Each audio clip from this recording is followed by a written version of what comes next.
start us and introduce whoever's going to speak, and then we'll open it up from there. Yes, I believe Mr. Brady Loesch from Republic is going to come up and speak. Okay. Go to that podium right over there.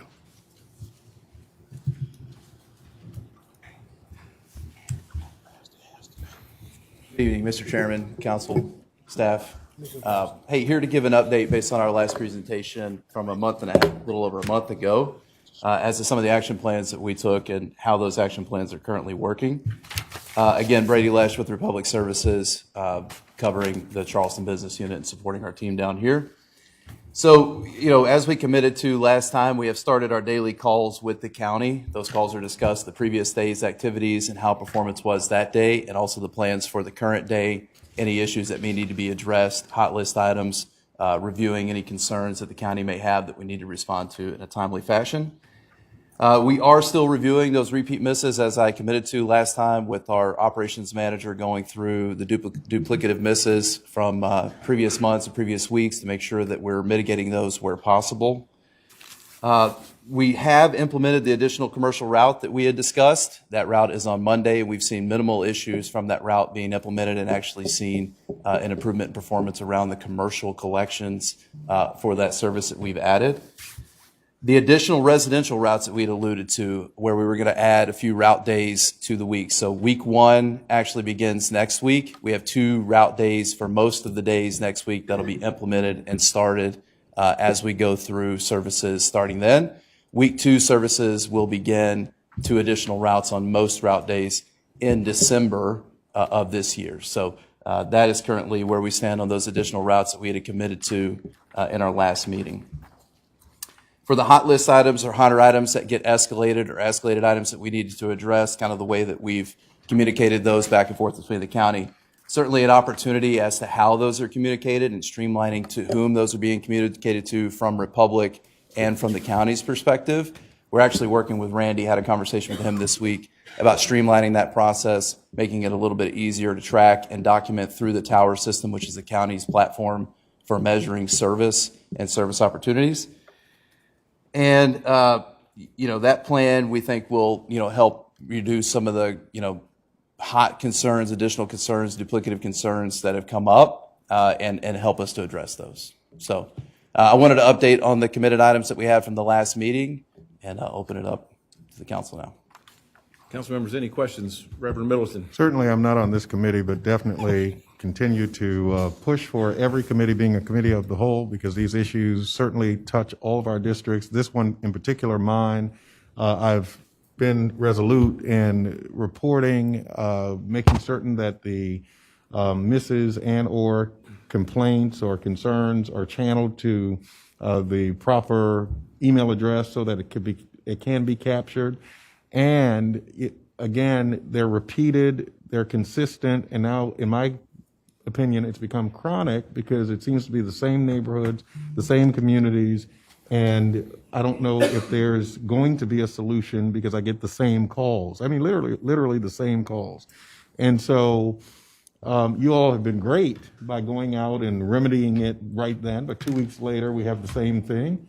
And so I would just like to hear, and I heard everything that you just said, and I do appreciate it, but I would just like to hear how you are finding a concrete solution to making certain that we're not missing the same neighborhoods over and over again. Absolutely, and that goes to the point of adding the 2 additional routes for the majority of those route days. So there's concerns being that those same areas on those same routes, it's a capacity issue. So you think about the number of routes that we deploy to service the area. Some of this is the number of homes that we, initially knew about and the number of homes that we're actually servicing today. So there's a little bit of a gap and, us responding and being able to put the proper number of routes on the street. But that is a function of the amount of trucks and routes being put out there to service it. And that's why the 2 additional routes that we had committed to will begin next week. Now, the anticipation is that when those 2 additional routes come out, all the other routes that are servicing out there become smaller, allowing for more capacity for those particular routes that are having the issues to be able to recover those stops on their service day. and not having those push into the next So you're day. saying it starts next week, and after next week, we should see significant improvement? Yeah, hey, look, and I want to set, clear expectations and make sure that everybody understands. Anytime you make route adjustments or route changes, there's, typically some noise that comes with that. Now, we do have an expectation that because of the familiarity and some of the work that's been done, that should be minimal, but not to say that that's not going to go without some disruption, because people are running new routes and servicing new areas as we've added those additional routes and those additional trucks. But to your point, on the whole, as we move forward, you should see significant increase in service reliability on the first day, the service day, with these additional routes being implemented for service. All right, to be continued. Ms. Johnson? Yes. In reference to what Councilman Middleton is concerned about, I'm just wondering, as we get new development in the areas, West Ashley and Johns Island, how is that going to impact the route, that you already have? Because there's a whole lot of new housing units going up right now.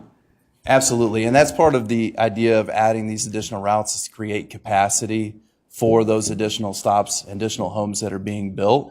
If you look at many of the days of the week that we service the West Ashley area, those are the days where we're adding the additional route days in a lot of cases. It's not the only case, because there's many parts of the county that are getting additional routes to help with that service, but specifically in West Ashley, there are additional routes being added to create that capacity. So the two new trucks, is that going to be full to capacity of, with what is there now? The amount of homes that they have now? No, the expectation is that those routes have additional capacity so that as growth happens, that can be captured. And one of the other processes that we go to is we're constantly monitoring the number of homes that are serviced, so that if and when that time comes where you've added enough homes, or we've added enough homes for service, we go ahead and start consideration around adding additional routes or adding additional trucks to cover that service. So how many, I'm just wondering how many units, or, the houses that you could service per truck? Yeah, so just some So of 50 homes, okay, because we could have 2,000 units right now out there. And I'm just wondering if those are completed by the end of the year or the beginning of next year, how would you handle that? Well, so if, let's say, hypothetically today, we run 11 routes, right? And we're servicing, that number of homes. And let's say there's 1,000 additional homes that get added. We're adding 2 additional routes. So that is 13 routes that get run. So if there's 1,000 homes added, you're somewhere around 80 or 90 homes that have to be serviced per each route. So you would look at adjusting routes and capacity so that you could allow for that growth. And if and when such a time come where growth had exceeded your capacity for that given day, we'd have to evaluate either adding a truck or adding a route, or day changing, pushing those to another day to help balance something else that we're servicing. And how long does it take to get a truck? A truck takes quite some time. That's why we build the routes. We've built these routes with the additional 2 routes to help service that capacity growth. Okay. Wait for round 2 later. Mr. Sass? Thank you, Mr. Moody. Yeah, I'm kind of curious about this too. I've been getting some calls, some from the same people again, and it's been kind of frustrating to them. They live in some neighborhoods that they're not allowed to leave their cans out. They can get fined or get in trouble if they don't put their cans back.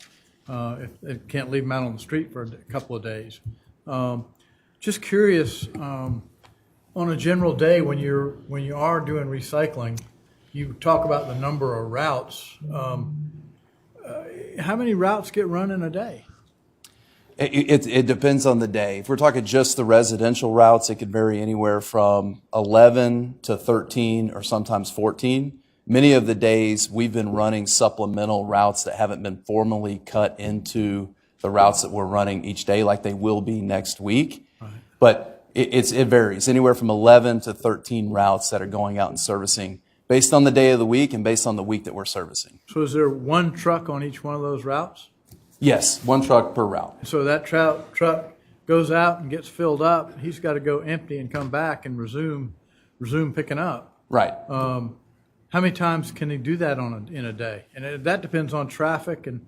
Yeah, all traffic kinds of patterns, things. geography. If you're in North Charleston, it's easier to turn 2 loads. If you're in Mount Pleasant or Isle of Palms, it's going to be much more difficult to turn 2 loads. All those are things that we take into consideration when we, to your point about the capacity, when we're managing capacity. And that's why you see some of the route fluctuations where you've got 11 routes some days, 13 routes other days, because distance to and from the disposal facility matters. Right. And we take those things into consideration on number of loads that they can turn, amount of traffic they're going to encounter, a litany of things that we kind of evaluate to try to give the best service. Okay, well, thank you. I'm kind of disappointed. I've had some people that keep having the same problem. And so I appreciate, I'm looking forward to these new couple of routes, hoping that'll help solve that problem. Thank you. Yes, sir. Chairman Pryor. Mr. Chairman. Well, it appears to me that some routes are being neglected because if Mr. Sass calls in and his neighborhood is missing, I think we take the resources from his neighborhood and send it to somebody else's neighborhood and send it to his. The problem, what I think is you don't have enough manpower, you don't have enough equipment. Because if you only got 11 trucks and you're already behind and the number keeps growing, you're going to have the same problem. Now, I get most of these emails because I'm copied on it because I'm the chairman. And I'm telling you, it's annoying when you have to tell people, well, wait up for 48 hours, and they wait for 48 hours, and that becomes a month. My sister called me yesterday, and she was on the phone with me. She said she put the can out. They moved the day from Thursday to Friday. Said it'll be 2 weeks. It's a month, and the trash still hasn't been picked up yet, the recyclables. I got an email, and I forwarded it to Ms. Ham this morning on South Oak Ridge. These people are wanting to recycle, but they're beginning to get discouraged. And you know what's going to happen next. They're going to start putting it in a regular garbage can and say, the heck with it, and it's going to go to the landfill. So my question to you is, how committed are y'all, hiring more people? I may be subbing out some of this work to another company to help y'all get caught up, because I'm tired of the excuses, I'm going to be honest. Y'all have had long enough to correct this problem, and it seems like every time you come and give us a report, we write back, it gets worse. And so have y'all considered maybe subbing some of this work out to some other local company to help y'all until y'all can get some equipment and drivers in? No, sir, that's not been a consideration. Well, I think it should be. When this thing first started, I told our consultant, Mr. Kessler, it should have been a North District and a South District, because I saw it was going to be too much for one company to handle, but we took his advice, and it looked like the advice he gave us, to me, he might have thought it was right, but I'm thinking it's wrong, because if you had a North and a South, you'd had two different companies doing this stuff, and it would have been competition, but it would have been great competition. And so we need a commitment and a date on when all this stuff is going to be fixed, so we can start receiving these phone calls from our constituents. Yes, sir. So, can someone give us something, like you say, a truck, you're going to need a truck. It takes sometimes 6 months to get a truck. Why not order 3 or 4 trucks one time instead of ordering one at a time? Well, we're not ordering one truck at a time. When we took the contract, just to give a little history here, the understanding from us when we took it was that there was 128,000 residential customers that needed to be serviced in Charleston County. Mm-hmm. Now that number is up to 160,000 homes that actually have to be serviced. And that was the same number was being serviced before the contract started. We just didn't know that was the number when we took the contract until weeks into the contract in some cases. Well, so that is. Let me ask you this. How many days a week y'all work? 5 days a week. Have y'all considered going to 6 days since the recycling center is open on Saturdays? Many weeks, sir, we have brought in additional routes to help supplement service and to help support. The plan right now is to add the proper number of routes Monday through Friday, the proper number of trucks Monday through Friday, to service 160,000 homes that we're currently servicing out there in the county. And that's, go ahead. I'm sorry, sir. Go ahead. Well, and that's what the 2 additional routes kind of dictate. If you not to get into, a big, long, discussion about the math of why we add the certain number of routes and the number of homes that have come with it.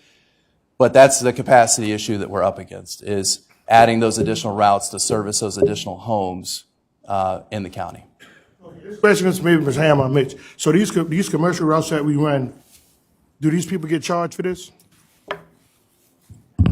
The commercial routes, Yes. it's my understanding, yes, sir, this runs through the Revenue Collections Department. So why wouldn't we look at maybe cutting them out and let them go to private haulers, and we just stick to residential? It's certainly something we can explore. I think we should, because, and that way it would create competition for these folks, and then it would take that strain off of us. I mean, right now, the private sector is actually competing against the governmental section for commercial. And so whatever solid waste fee they pay us, that could be eliminated, and they can pay to have this stuff picked up by, a commercial people. So can we look into that, Mr. Kessler? Yes, Mr. Pryor, thank you. Yes, we could certainly look at that. It's been considered before. Just nothing has changed from the way the program was originally designed and set up as far as the commercial businesses go. Okay, and I would like you, Ms. Ham, this is just me one, and I'm on this committee, to look at maybe if this problem continues and is not fixed right away, you're looking at maybe us going out and bringing in some people and then revising the contract, because I think we've given them long enough. I'm just one of 9, but I think we've given them long enough. It's time to move on. We'll be right back in the same predicament a month from now. Thank you, Mr. Chairman. Yes. Thank you, Councilman Moody.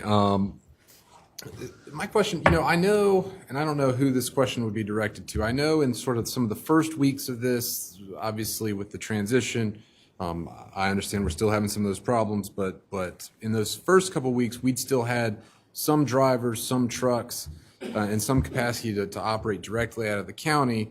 And, I understand the problems were still happening, but it seemed like the sort of supplemental coming in behind and fixing those problems was pretty quick in those early days. Do we still have any of that equipment? Do we have that capacity? I would maybe be interested in exploring, a way of kind of creating that layer underneath this contract, or, we can brainstorm a lot of ideas. The chairman just put out a few good ones as well. But, one thing that I think all of us can kind of understand the frustration of is when we can't fix the problem, but we are looked at as being the responsible party. And we are the responsible party. I mean, we've created this situation here. So I have that idea for the sake of kind of trying to give us something that we can say, look, I understand the Republic is facing some challenges here that I understand the challenges that y'all are facing with the transition and all.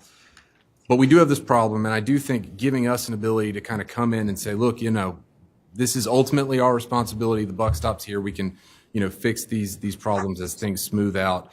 That would be something I'd be interested in for sure. That's sort of like I said, more of a brainstorm and a comment than a question, but just throwing that out there for the benefit of the group. Okay, I've got a few questions and comments. We hear it, that's why you're hearing it and going to continue to hear it. But piggybacking off of what Chairman Pryor said, so if you can't finish Monday on time, you finish Monday on Tuesday. And when you can't finish Tuesday on time because Monday was done, then you go to Wednesday. A great deal of my district picks up on Friday. So as you follow the dominoes, you can't get Friday done, and so it's sitting out there all weekend. I think Chairman Pryor made a good point, is what's your plan for Friday? If you get behind Monday and Tuesday, the domino keeps falling, Friday's going to sit there, and then the next week's backed up because you got to come back and finish West Ashley Friday before you go to Mount Pleasant. So what's the Friday plan? Absolutely. So on Friday, many Fridays, or actually Saturday, to your point, many Saturdays we brought in additional trucks. If there's anything that is left over from Friday, we brought in those trucks to supplement that service and to go out there and service those stops. Tell me the 48-hour response, Ms. Moscas, I think whenever an email goes in, we get a response that says, sorry for the delay, appreciate your patience, da-da-da-da, we'll be serviced in 48 hours. That's not happening. Nope. It's not happening. Why is that not happening, and what's the fix to make that happen? So when our constituents get that email and they're more than times patient and say, okay, I'll just leave it out there, well, then they never come. So what do we tell our constituents? Well, certainly the 48-hour window is something that we've strived and worked hard to try to get within. But to your point, and to Chairman Moody's point, or Chairman Pryor's point, When we have those additional instances where we've got those routes that run delayed and we've got to come back in and provide the service the next day, that's a route that would otherwise be able to go out and collect those missed pickups and to service that recovery of those services that were left down. So, finishing those routes the next day because there's a capacity issue on the current routes, i.e. the need to add the 2 routes that we're adding next week, that is what's creating the delay with those additional trucks to come out and service that. So one other issue I got is with your data, with the reporting that you're providing the county. During Hurricane Ian, my district in particular got skipped. It was a month. And everybody knew we better have a bunch of crew out there. I was notified, I think, Friday or some point in time that West Ashley was done. Well, 3 neighborhoods were missed. Sam Rittenberg was missed. Old Town Road was missed. And so when Mr. Rudder, the attorney, tell me they understand West Ashley's done, but my phone's still blowing up and I ride to church Sunday and I see blue cans all over the place, we're getting bad information from you. And on that instance specifically, I was copied on those emails and made sure all throughout Friday evening, there was never a communication from Republic that service had been completed on that Friday in West Ashley. We knew what was down. We had communicated that to the county, told the county what additional routes we were running on Saturday to come in and collect those stops and to recover what was left over from that Friday. On that Friday of the hurricane, of the makeup day of the hurricane, we did run a number of additional routes to service and keep up. It just so happened that the volume was so extreme during that service that some of that pushed into Saturday, and unfortunately, a little bit of it did make it into Monday. Well, and as far as the data goes, one of my problems with the data too is last time you were here, you said, well, we had 216 misses, okay? It's just not right. Because when I call in and say Sandhurst neighborhood was missed, is that recorded as 1 miss or is that recorded as 200 misses because there are 200 misses in the neighborhood? It would record as 1. And we're basing that data off of what we get from the county through the tower system that they have. Okay, that's a problem. I don't know what the fix is for that, but that's because I know contractually we've got some things for misses. When we've got Lenovar, which has 200 houses, Sandhurst, I mean, that's 400 misses that are recording as 2 misses. So that's a problem we've got to work on. But I hear you on the 129 versus 160. In my opinion, I think the time has been there to cure it. I'm glad to hear some of this is happening, but I'm glad, Mr. Rudd, you're here now. You have a history, I understand, in this background, so I look forward to you taking over. More hands-on approach to this and getting this fixed. But I agree with Chairman Pryor. If it does not improve, we've got to have some options because this is a service that our residents are passionate about, and they feel like they're a part of the solution, and they are. And all 9 of us are getting blown up, and I'm done with it. So I look forward to maybe options that are coming down the line. And thank you for being here. Let's do this again in a month, and let's see what else we've got, and we'll just keep getting better. Sorry, Mr. Schwiers. Sir, when did Republic actually start servicing? June 6th of this year. June 6th. So that's been months now. Yes, sir. Okay. And for our staff, do we have rigid guidelines in place? I mean, do we have a measure of their success and failure? I know Mr. Moody's pointing out that we do have a measure, but it's really not reflecting the reality. So are we trying to enhance that so we do have a realistic view of what's actually going on? Okay, so that's in progress. Okay. And lastly, Mr. Pryor, I hear you about let's use a different contractor to pick up commercial. My only concern with that would be a brand new learning curve for a brand new company. We already experienced learning curve problems now. I think if we swap some of the service over to a new company, we're going to start all over with a new learning curve for a new company. So while that needs to be an option, I would hesitate on that until we're certain this doesn't work out with the existing contract and the existing contractor. So again, I'm not against that, but remember that will end up with a brand new learning curve, which is what we're not liking right now. That's all. Do you have another comment, Reverend Yes, Miller? sir, and I hate to always have something else, but I continue to hear capacity issues, and that means you don't have enough workers, right? trucks and routes has really been, if you think about capacity, it's route design, number of routes that are being exited. So we have run extra routes many of the days. I don't have the exact number, but the majority of the days that we've serviced it, they have not had defined geographic boundaries like we are doing next week and implementing next week. You know, it's something about, you know, the 22,000 additional homes that we're kind of talking about. When you're talking about twice a week service, you've got to manually go through and understand where do all 22,000 of those homes sit. It's not like they equitably sit between 10 route days or 10 service days. Those may fit. There may be 5,000 that come on one day. There may be 1,000 that comes on one day, maybe 10,000 that goes on another day. So the capacity design, the route design differs based on where those additional homes come from and how we shift our routes and people to service it. So, may I say it differently? Because I don't think, even though we have so many new homes coming online every day, in 5 months since you all took over, I don't think we've had that many more that then exacerbated your ability to provide service. And I do recall, because this is now my second year, going to my third year, right? And so I've never had these level of calls prior, you know, to this. So what happened in the integration that we didn't bring with us that was working well? Because apparently, you know, even under the county system or, you know, the previous system, they were servicing these communities without these type issues and misses. So certainly, hey, I'll give you an example. So in simple terms, that what we were made aware of originally from the county was that there were 44 route days. So essentially 11 routes a day running 4 days a week that were running these 128,000 homes. When we came in to model and to run these routes, we modeled it with anywhere from 58 to 60 route days. So 16 additional trucks and people to go out and service on a given week the number of homes that were being serviced. So subsequently, we, you know, found some additional information, got some additional data, found out some other things. There's a capacity issue with the number of routes that need to be running versus what we had originally thought we needed to run based on some of the information we had. Now, we've had our share of challenges at Republic, and, you know, I'm here to own up to those where necessary, but we are actively working to respond to the data and the information that we're getting, and we still get, on trying to get these routes recovered like you guys would like them to be and as like I would like them to be. Chairman, probably get one more thing. Two follow-ups. So Mr. Moody made a comment.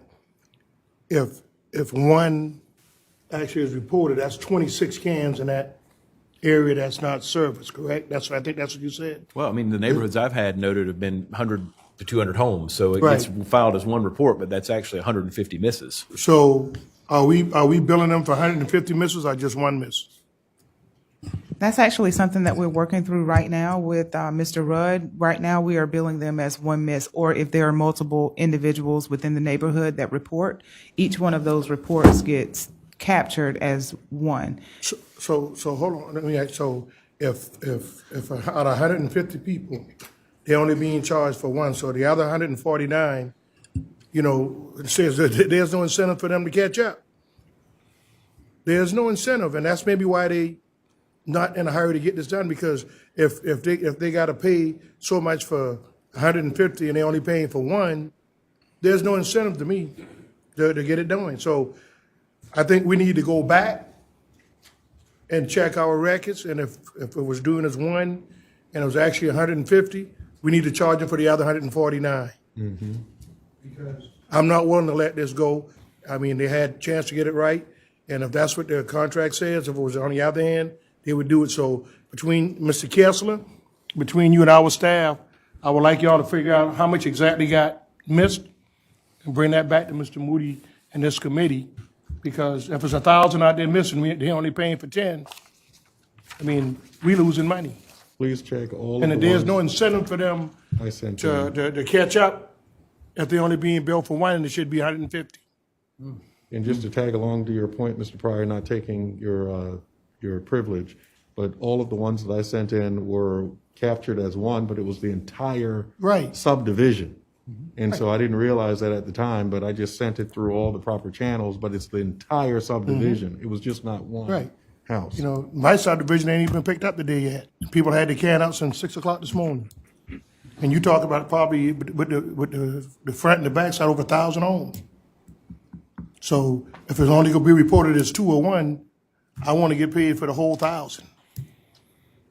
Okay?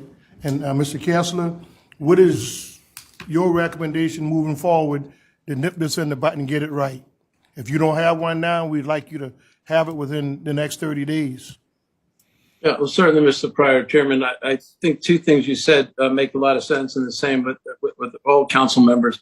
The first on the liquidated damages, there's liquidated damages there should be for households and for areas. So we'll take a look at that. Mr. Rudd, myself, and Ms. Ham could certainly do that.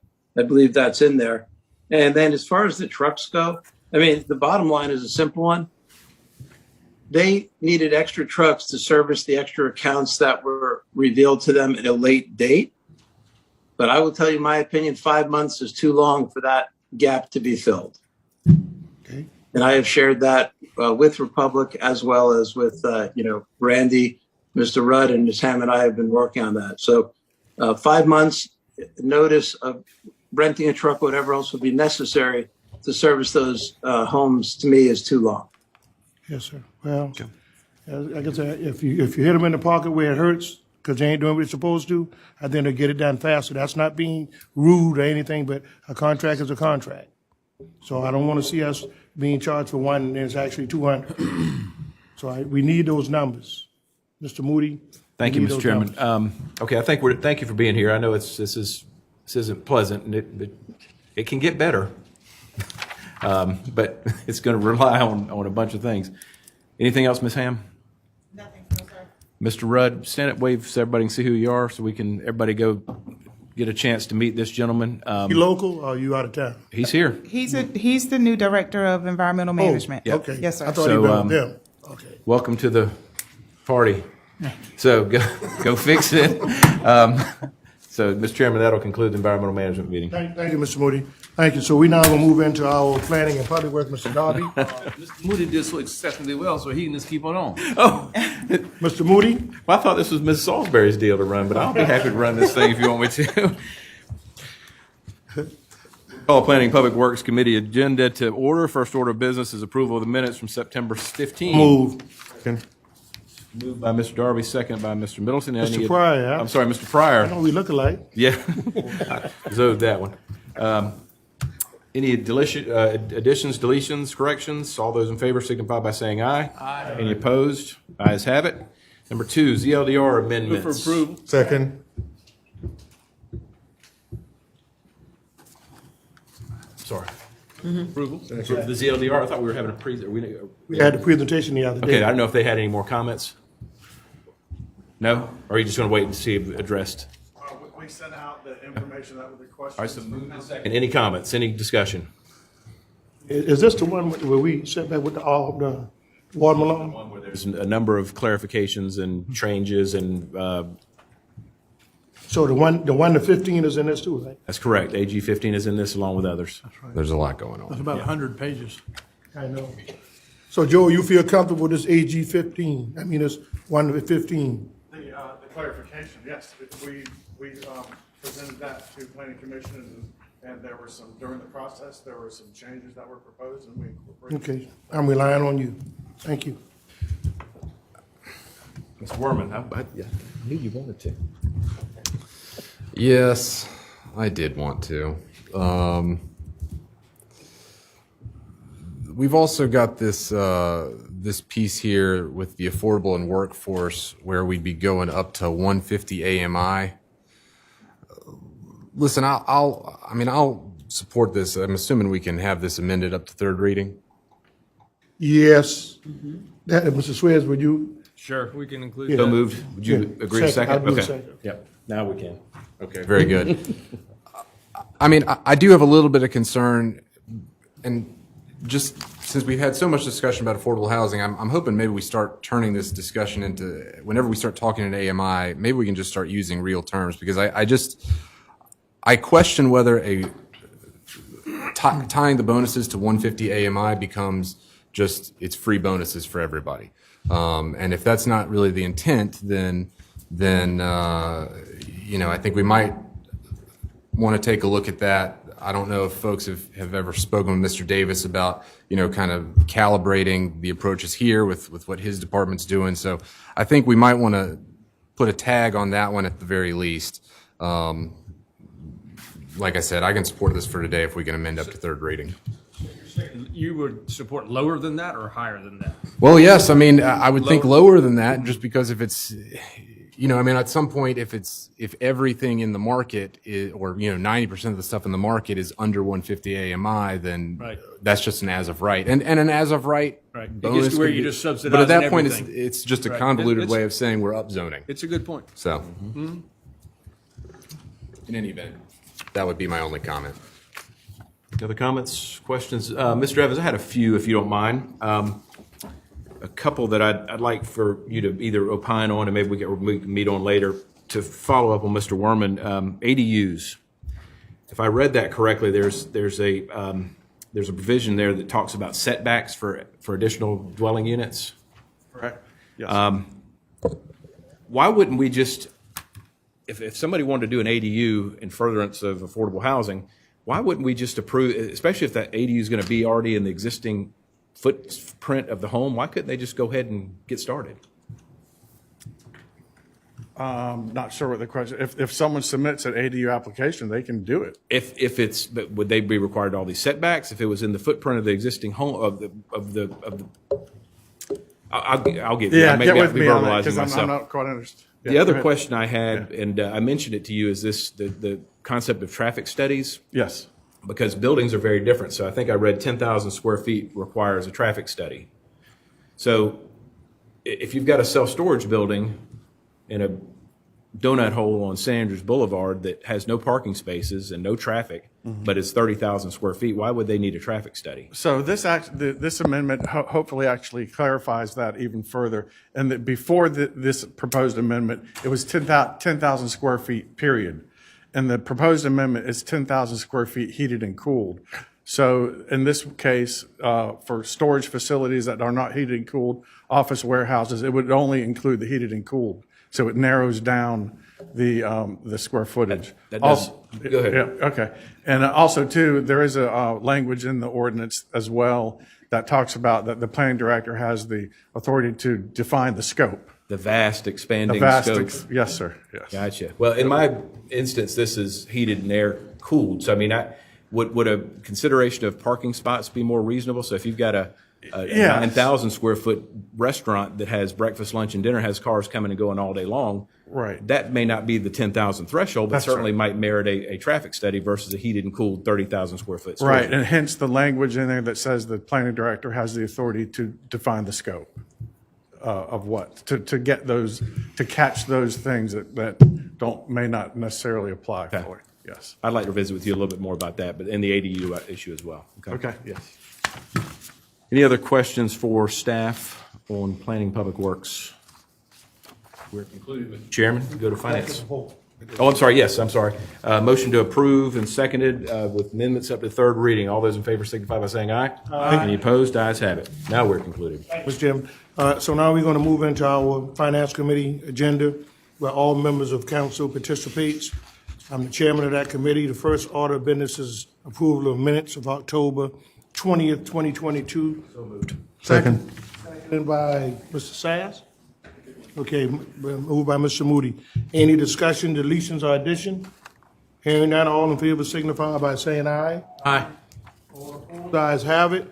So we move to transportation sales tax update roads presentation, 2A. All right, who's giving that? Okay. Thank you. Right there. Council Chair, Councilman, Councilwomen. If you don't know me, I'm Herbert Nims. I work for Public Works. I'm the project manager for Glen McConnell Parkway widening. And I'm here to give you an update, hopefully a good update. So, there we go. Got it. Just a little overview. Glen McConnell Parkway widening. The improvements extend from Bees Ferry to approximately Magwood Drive. That's roughly 2 miles of roadway improvements, some drainage modifications and improvements, and multimodal improvements. A list here of those proposed improvements. We have roadway widening from 4 to 6 lanes, the installation of a multi-use path along the eastern portion of Glen McConnell.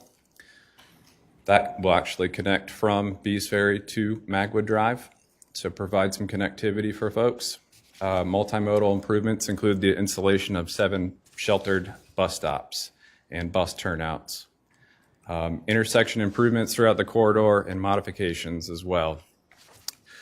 We plan on installing 4 mast arm traffic signals, replacing the ones at Bees Ferry, Mariatter and West Wildcat, Baird's Cove and Waterstone, and then a new mast arm signal at Essex Farms. Project also includes the installation of roadway lighting, landscaping, and irrigation systems at all of our intersections. And of course, that will be followed up by new asphalt pavement for the length of the project. As part of our construction approach, we phased it into 3 phases. Currently, we are in phase 1. Clearing of the project limits started in March of this year, and we've moved to westbound shoulder work from Bees Ferry to Magwood. That includes an installation of an additional travel lane on the outside of the westbound portion of Glen McConnell, and then minor storm drainage modifications. Here's some pictures of our progress. This is early on. This is from March and April, clearing and site preparation. This is some of our storm drainage work. Of course, no project is complete without erosion control. And this is a roadway widening portion of the project, which we are currently working on the westbound lanes. We did take a value engineering approach here and managed to save upwards of $300,000 on our means and methods. What you see here is a cement modified recycled base. That's part of those means and methods that saved us that money. Phase 2, we'll move over to the median and eastbound lanes on Glen McConnell. Again, working from Bees Ferry to Magwood.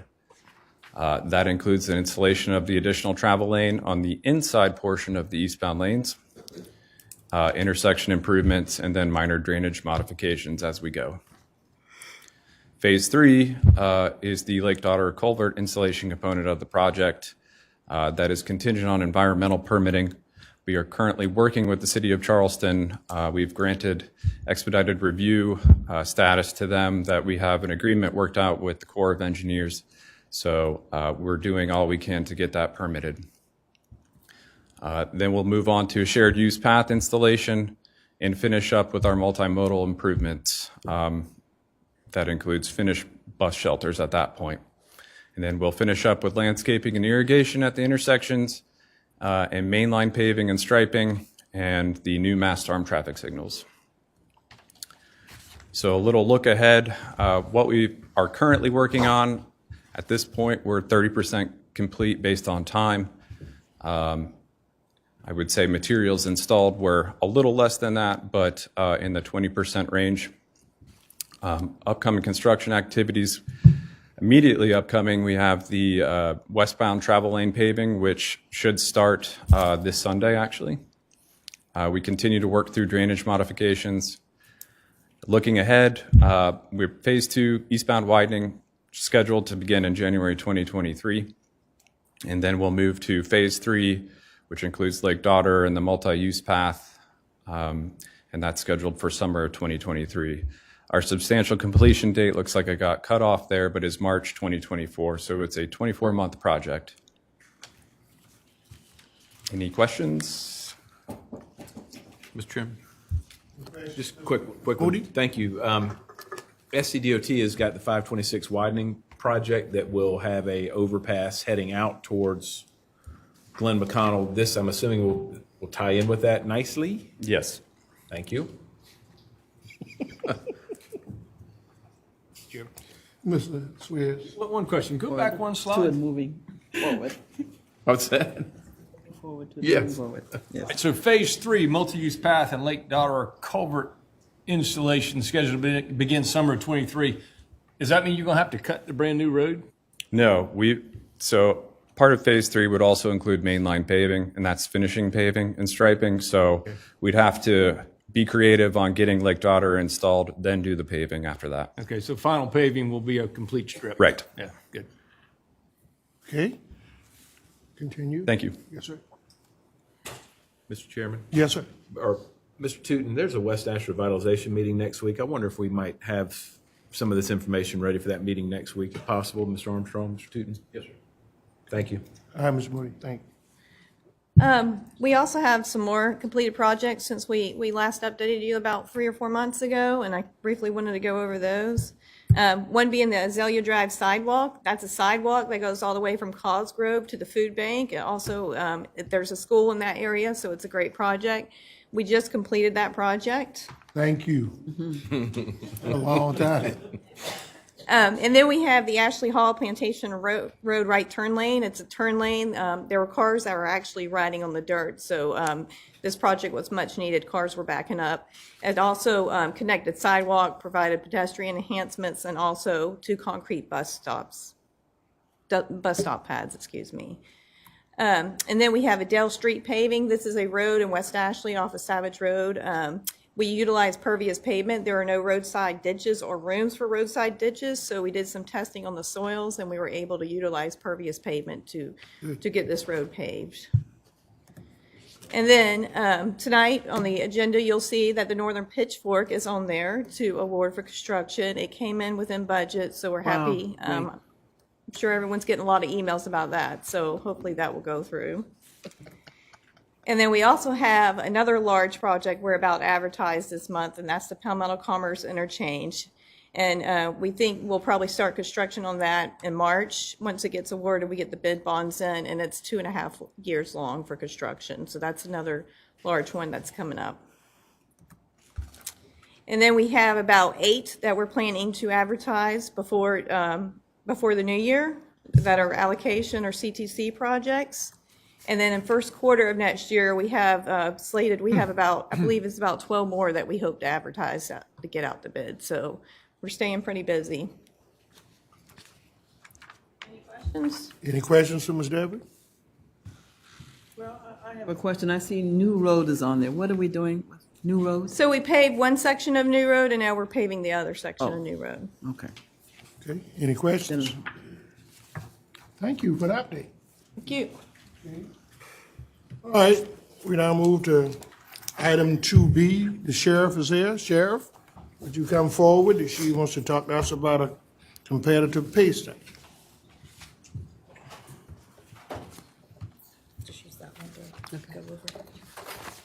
Thank you, Mr. Chairman. Yes, And ma'am. members of council for moving so quickly to get us on the agenda. We've been working on this for some time.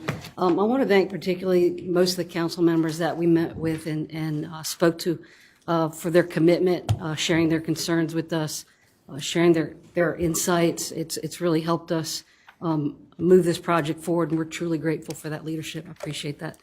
The presentation that staff is about to give really paints a stark picture about the employment situation at Charleston County Sheriff's Office. The Sheriff's Office in Charleston County provides a world-class public safety services to our citizens. I'm proud and very proud of the work that these men and women do. They show up every day to serve beyond the call for the citizens of Charleston County. But they cannot continue to work at the pace that they are doing right now. And we are simply losing employees to going to other agencies within the Charleston County area because of pay. We cannot compete right now at the level, the salaries that we're at, and we're trying to be competitive again. An overworked, overstretched agency is not what the residents of Charleston County deserve, and that's why we're here today. So we're about to do a presentation Just so you know, we're prepared to make the necessary changes within our own budgets. We can't do it alone. We know that. And we're going to need council's help to get this done. We need your help really to implement a fair compensation package for Charleston County Sheriff's Office employees to include detention and make this agency competitive, not only in the region, but in the state. Right now, Amber's going to come up and do the presentation, and if you have any questions, we'll be happy to answer those questions. Good evening, council members. It's good to see some of you again. My name is Amber Allen, and I'm the communications director at the Sheriff's Office. Beside me is Captain John Jacobic, and he will be available to answer more specific budgetary questions if needed. Okay, so our mission today is we are proposing a raise in pay for our law enforcement deputies, detention deputies, and civilians to make our agency competitive again. The plan is to adjust base pay for each rank at a rate of 12.9% and adding additional percentages depending on grade. It's not a flat increase across the board. It also applies to base pay, education, and fringe. So like Sheriff said earlier, our agency is willing to do the hard work on our end to make it work with our budget, but we will be asking County Council for approximately $2 million to make this happen this fiscal year, starting January 1st of next year. This is a look of the research that we did on the regional starting salary comparisons across the Tri-County area. Our starting salary has been the same since 2017. And so you'll see that there is approximately a $17,000 difference between the top and the bottom. With the bump in pay in January, this would make us more competitive with agencies such as the Dorchester County Sheriff's Office and Somerville Police Department. For detention, it would push us past both Dorchester and Berkeley County. But despite the bump, we would still be below the market rate, but it would be much better than what we are working with right now. The market rate is currently $50,000 to $52,000, according to Gallagher Consulting, which was recently voted one of the world's most ethical companies. The study compared our agency in the region against a similar population, agency, and demographics. Bless you. Okay, vacancy tracking. In April, Governor Henry McMaster announced an increase in pay for state law enforcement agencies and employees. Soon after, many local law enforcement agencies followed suit. You can see in this graphic right here that our vacancies began to increase in April in the months after. These numbers are as recent as of October 31st, and even since that time, our numbers have increased. So as a reminder, our agency provides essential public safety services across the county. Patrol and criminal investigations are mostly concentrated in the unincorporated areas or municipalities that we contract with, such as the town of James Island, Wadmalaw, Lincolnville, Ondaw, Ravenel, Hollywood, and McClellanville. So this slide, demands on the job, demonstrates the demands that we are seeing on our agency. Now, our 2022 numbers are incomplete because we still have 2 more months left to go, but our numbers are on track to exceed 2021 numbers. The second line, which says calls for service with single unit, shows how often our deputies are responding to calls alone, which is essentially unsafe. Therapeutic transport represents our mental health calls. So, and as we all know, violent crime is up across the United States, including Charleston. It's just, we're concerned about the safety of our employees, law enforcement wise, and at the detention center. So raising salaries would make us competitive again with local agencies. The sheriff's office wants to be the best of the best, and we invite competition from local agencies. The pay increase is just the cost of doing business. And as I speak, the city of Charleston is debating increasing police and civilian pay, which would put them even farther ahead of us. Part of their fiscal budget increase that they are proposing will come from ARPA funds. And this is just a screenshot of, in case you have not read it already, the Post and Courier did a story about it that ran at noon today about the city's deliberations. So I'll reiterate that our starting salary has not changed since 2017. And as we all know, during that time, the population of the county has skyrocketed with 30 plus people moving to the Tri-County area per day. The average sheriff's office employee salary is vastly below the median household income of our state. So here we have an example of an employee exit interview. This is just one example of many that we have seen over the past few months. A master deputy who had been with us since 2017 conducted this interview last month. In the interview, he rated all categories as excellent, good, or fair. His only sticking point, which he rated as poor, was salary. And I included 2 examples of quotes that he put in his exit interview. Training and equipment are great, but the pay needs to improve. So we really lost a great employee in him. This is the last slide, so we're almost done.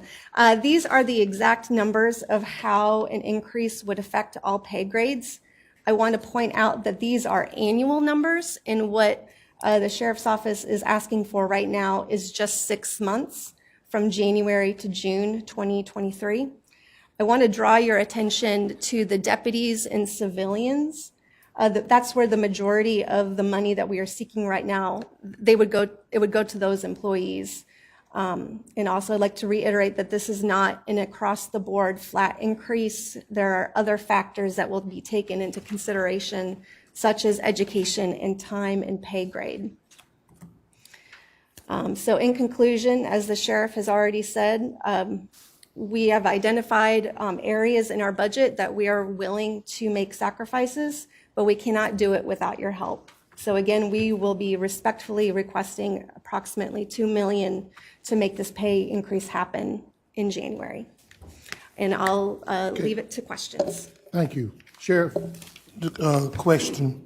First, I want to thank Mr. Darby. Mr. Darby was complaining about this for over a year or so ago, and we finally got to it. I know you said you went and you did some studies, but Mr. Darby, thank you, because you want us to be the highest paid in the state, but you know, sometimes all things are impossible. So this $2 million, is that a one-time expenditure, and then this will be absorbed in your budget every year, the remainder? That $2 million is for 13 pay periods, so it's to finish out this fiscal year. Fiscal year. But then next year, you'll be looking for an additional That's correct. $2 million. That would be, no, it would be It'll double $4 that. million. Yes. That's right, because we had 6 months. So you're looking at $4 million a year after the first 2 to get this done.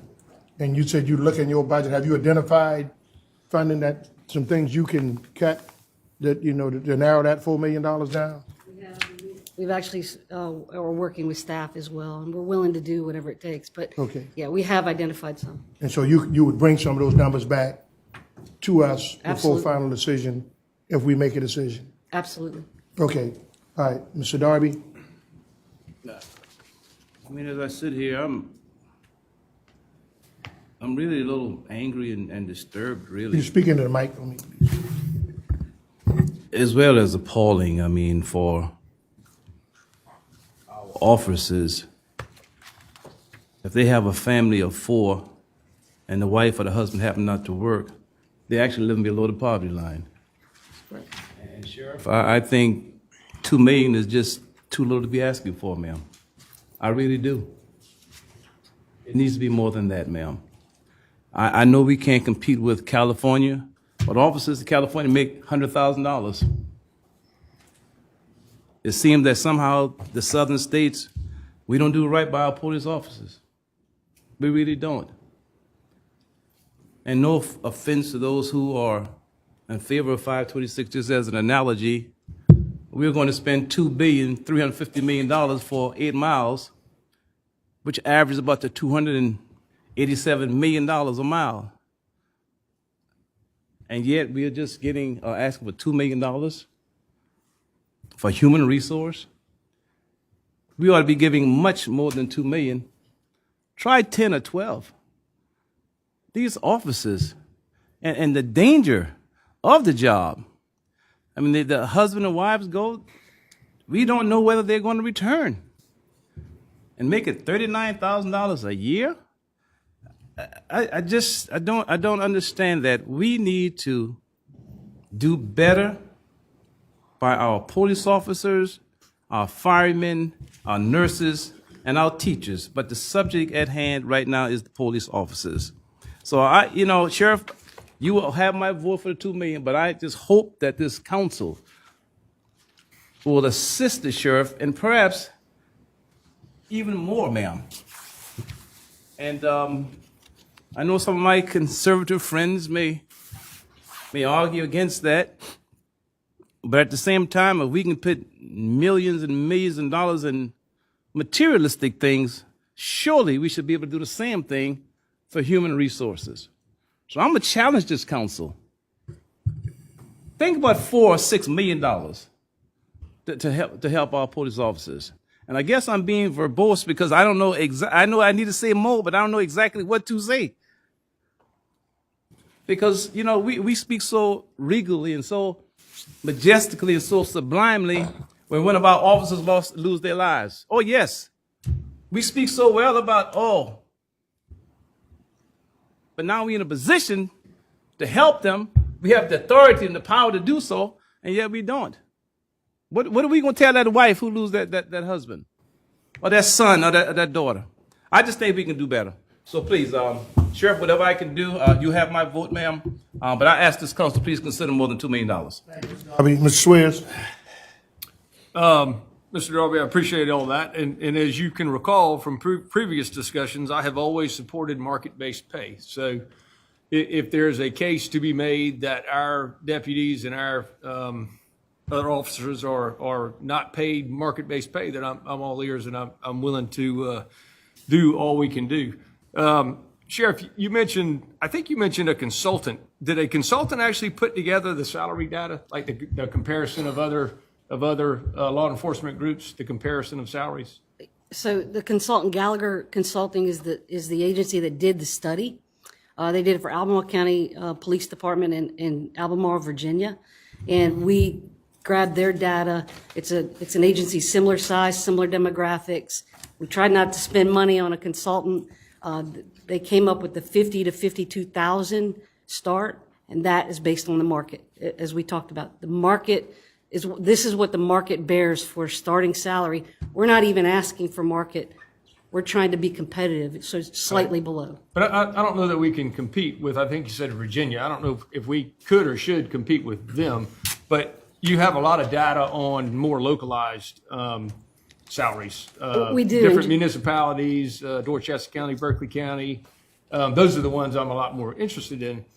Where did those numbers come from? Were they, are they verified? Are they Those are solid, actual credible? numbers. Those are actual numbers from their HR, from their HR in these And you agencies. gave them certain, because you can say, well, do you want to include this? Do you not want to include this? Do you No, include we sick just went leave? with Do you- we just went with starting salaries, not fringe. So that's just the starting salary. Okay. So you do think that's a good apples to apples comparison, and it is credible. Well, it's credible if you take into consideration that the area that we live is extremely expensive. And so it's credible, even though it's below the median household income, it still would put, what we're asking for is to be competitive, not to be the top, but just to be competitive. So, I think the market bears more. Yeah, and I'm not really questioning that. I just want to make sure we believe the numbers. I want to make sure that the numbers we received aren't inflated or deflated, and therefore we're trying to meet something that isn't real. So, my question is that data credible. And maybe our HR folks could even look at it and just double check that it's absolutely credible. That is actual And data. I'm not, but quite, yes, I'm we not have saying that. it's not. Yeah, we have but, that. just want to make sure that we're, when we set a target or a goal, that we are actually shooting at the right spot. Okay? Absolutely. So another thing, I think y'all are proposing that the sheriff's office would change the way increases are issued to all under your supervision. Is that correct? And that concerns me some. I do think there's a lot to be said for countywide to have a very similar, if not identical, system to increase pay. So, and I'm not saying we vote on that. I don't think we're voting on that tonight, but it is a concern if y'all want to do something totally different from the rest of the employees, unless you have a compelling case to do that. So we're not asking for that. That's a dream. That's something that we want down the road that we think will eliminate, minimize, if not eliminate compression. Mm-hmm. And we did it for all of public safety, not just law enforcement. So right. we have the study for EMS, for dispatch, even for firefighters, and I'm not sure that's applicable here, and law enforcement. So that's something we have, and we'd like to see something like that implemented. It's transparency in the market, and what the market bears. But that's not what we're asking for right now. We're just trying to be competitive in the market. Okay. Mr. Tootin, again, if HR can just confirm that the sheriff's office isn't getting out on a tangent and handling increases differently than the rest of the county. And again, if so, perhaps an argument can be made, but we need to make sure we understand that. Yes, sir. And then the last question, of course, would be for our budget folks. Where would the money come from? And is it doable? Is it sustainable? Is it, what? How do we do it, if we do it? Well, I'm sure you're surprised to hear that we do not have $2 million hanging out in the fiscal 23 budget that hasn't been allocated yet. So it would be quite a challenge to find $2 million. $4 million for next year in the budget. We will have to see how it works out. Prices are increasing, costs for services are increasing, and we could potentially be in a recession next year. So all of that is dependent on what we see when we get closer to presenting the budget. Mm-hmm. Okay, so I mean, all of that to me are challenges. Perhaps they can be overcome. I think on the agenda it said we are not voting on anything tonight. We still need some more information from the sheriff. She said she's going to make some cuts. But Corinne, what is the money that we have in undesignated fund balance right now? I do not know off the top of my head. Last time I think it was like $9.2 million, right? I don't recall. We are currently working on the financial statements for last fiscal year. I mean, you'll recall, because I think I asked this question before, and you sent me out a sheet, and I think the undesignated part was like $9 million. But possibly. I'm not, I don't recall. So to say we don't have it for fiscal 2022 in the regular budget, yeah, that's true. But since this would be a one-time expenditure, it could come from undesignated fund balance, and then you can balance out the rest in the 23-24 budget, correct? Well, technically, it isn't a one-time expenditure. This is an expenditure that will continue on into the future. What I'm saying, the $2 million would be for 6 months.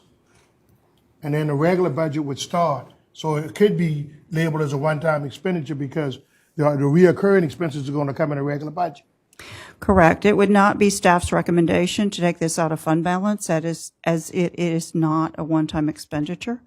But if that's something the council wants to do, we'll. But why wouldn't it be a one-time expenditure for 6 months versus a reoccurring?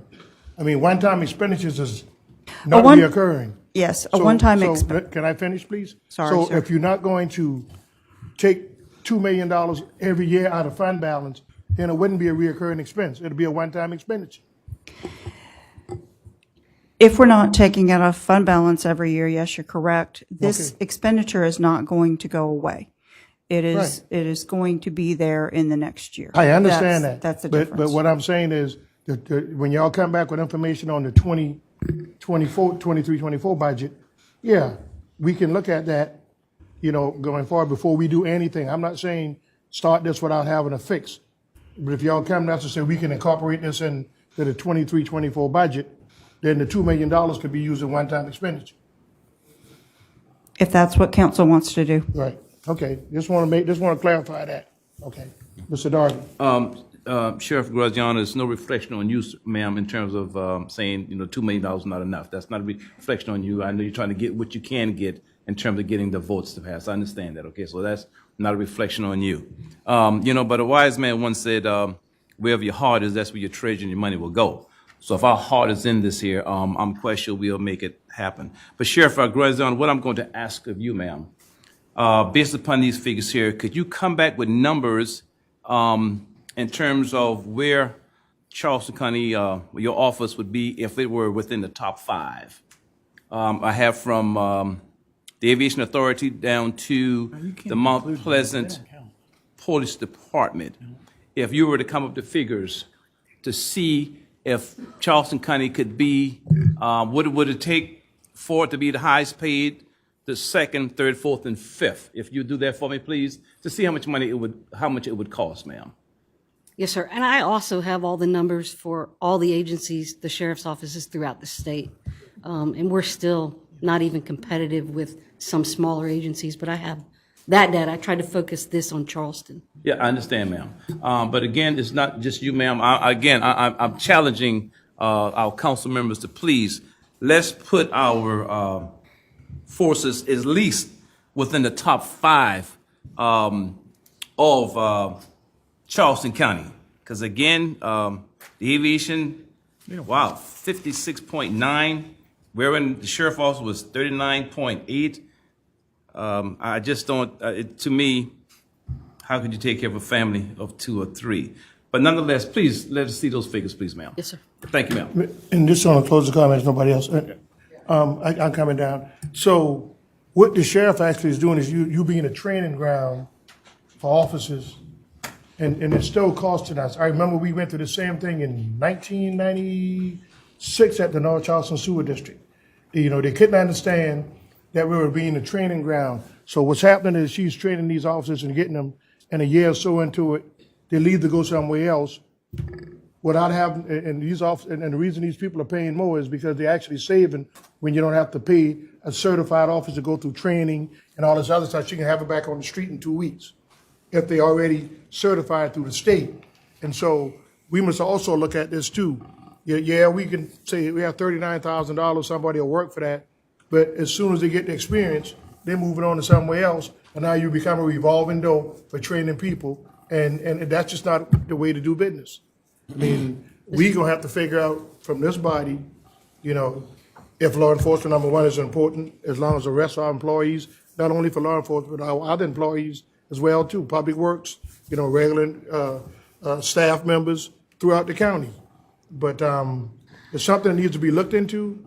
I don't disagree with what Mr. Darby asked before. Aren't we supposed to have a study we're waiting on, a salary study? When is that going to come in? We are working on a market study. The market study is for selected positions within the county that we are having difficulties filling. The study is taking a little bit longer than we had anticipated because the agencies that we're contacting, our consultants are contacting to get salary information aren't responding as quickly as we've seen in the past, partly because they're having problems with staffing. But I would expect something within the next month. Okay. 2 things I'd like you to do for us, please, before Tuesday, if you can. Undesignated fund balance, I'd like those numbers to go out to every council member. Okay, let it go out to every council member. They can look at it. And also, I'd like to know rainy day fund. How much do we have in the rainy day fund, and how much is it above what we're required to have? Okay, so if we're required to have, just say 40 million, and we got 46 million, I'd like to know. Okay, and if you could have those numbers to us by Tuesday, that'd be great. You can send, well, next Thursday, because we won't meet on Tuesday. You can send those numbers out and let us see. And then also, in working with within the budget, what the sheriff is asking for, $4 million, what would that cost as far as a mill increase to get to where we need to supply these people? Mr. Chairman, you mentioned earlier, and you were spot on about us being a training ground. Oh, yeah. Mr. Schwartz, you said, is this sustainable? Right now, we are not sustainable. And if we don't do something now, we're gonna lose at least 20 more people to right across the street, and we are not gonna be functioning effectively as a law enforcement agency. Okay, Mr. Moody? Thank you, Mr. Chairman. Yes. Sheriff Graziano, thank you for being here. I had a question maybe for your PIO's last screen. When we met a few weeks ago, and thank you for taking the time to bring your staff out to meet with us, I was so focused, and maybe this is on me, about the number of deputy sheriffs that we were down, as well as the detention center head counts, but I don't think I knew or understood it. This looks like pretty much an across-the-board increase. When you see all 3 chiefs, all 6, 15 out of 16 captains, I guess I was kind of focused more so on the bottom salaried folks and trying to get those roles filled, the most critical ones that you're having trouble hiring for. Sure. I think Captain Jakovic could Okay. answer this question. Counsel, I just want to say that I understand what you're saying about, are we going to put the money directly into the specific need of the deputies? But in order to do that, you've got to raise certain areas of it, or you're going to just push the deputies past the sergeants, push the sergeants past the lieutenants. So, with the fact that we haven't had these pay increases in so long, the compression is bad. If you look at the pay study, and if you look at the numbers across the board, not every employee within the sheriff's office is going to see a pay raise. The pay raise is to take the base pay for that position, move it up 12.9%, and then if you've been in that position or that grade for 1, 2, 3, 4, 5, or 6 years, you'll get an extra 2.1% for those positions. So in order to raise, say, the deputies, you're going to push them past the sergeants unless you raise the sergeants. And if you don't raise the sergeants, then you're going to push, or if you don't raise the lieutenants, you're going to push the sergeants past them. There's not a huge discrepancy. I mean, if you really want to look at the county salaries and what the command staff makes, you'll find that there are lieutenants that make more than I do as a captain. And it's just what has happened over the years and the way the pay adjustments have happened throughout the years. And again, in a staff position as myself, as a captain, I'm exempt. I don't collect overtime or anything like that. I work as many hours as the county wants. But we're trying to fix compression with this also. So when you have lieutenants who collect overtime who are making more than the captains, we're trying to fix that also with this. And that's a retention issue. I can tell you right now that we're about to lose a lieutenant from this agency because he's been a lieutenant for a very long time, and the first-year lieutenant is making almost $10,000 a year more than him. And his last day will be in 2 weeks. So it's an issue more of retention, equitable pay, and being competitive within the marketplace. Speaking of competitive in the marketplace, Ms. Alton, don't we, is there, or whoever can answer this, a merit pay for that's maybe a little bit different than some of the other agencies for our maybe a little bit longer tenured associates? You're talking about the longevity pay? Yes. I mean, the longevity pay, we go along with the county's pay scale on that. Right, but what I'm saying is that maybe that other agencies you're talking about competing with do not have. No. That's correct, and that's what will set us apart. The increases that the county already has in their pay plan will already set us apart on the 1 year, 3 year, 5 year, 7 year, whatever the longevities are, but the base is still low. So my challenge to you, and I mentioned this to you and to Mr. Tootin with EMS, is I've been here 6 years, and we did a pay increase in 17 or 18, which at the time was the highest. Mm-hmm. We've got to stop cannibalizing each other. And I don't know what that looks like, whether, Mr. Tootin, whether you're talking with Supervisor Cribb or the Dorchester about EMS, or Sheriff, if you're meeting with Sheriff Luther or Chief Luther, Chief Burgess, because if we do something and we jump you up, we're going to start cannibalizing from the other agencies. And as they start rolling up, then they're going to take from us, and round we go. How do we get something that we're not just eating our brothers and sisters in the agency over there? And I would put that on some of our leadership to sit those folks down and say, we got to stop doing this. It could be EMS, it could be deputies. I don't know what the answer is, but this this circle will continue to go. So, thank you, Mr. Chairman. Okay. Anybody else? Ms. Johnson? Yes, I wanted to thank the sheriff for coming in to do this presentation here. I have a complaint. The complaint from the South Grimble community near the library has been complaining about not getting response to calls when they have a number of people racing on the streets and a lot of noise happening. And they're really worried about folks having accidents with so many people racing, whether it's a car or some kind of cycle. So I don't know, maybe this is because you have a shortage already in your department. I'm glad to hear that you were explaining some of that tonight because I didn't realize that. And just wondered if you could give us some kind of insight about what's going on with the community policing, or is that a big shortage there as well? Ms. Johnson, I'm not familiar with the complaint that you're referring to on Grimble Road, but I assure you there's going to be more of that, more complaints if we don't have cops on the street. And I can't address it without staff.